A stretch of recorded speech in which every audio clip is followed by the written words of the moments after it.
Hoy vamos a hacer un unboxing de mi nuevo teclado para la MacBook, el Keychron B1 Pro. La caja estaba un poco difícil de abrir, pero con cuidado pude abrirla sin estropearla, aunque ya me llegó con un golpe. Dentro encontramos un manual,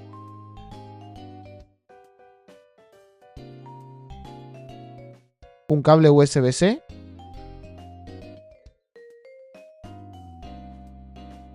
un adaptador a USB-A para conectarlo a otros dispositivos y un USB inalámbrico para conectarlo a una computadora que no lo tenga.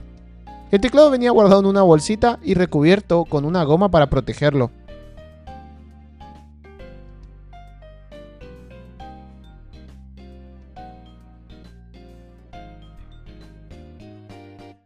La primera impresión del tecleo es que son un poco suaves.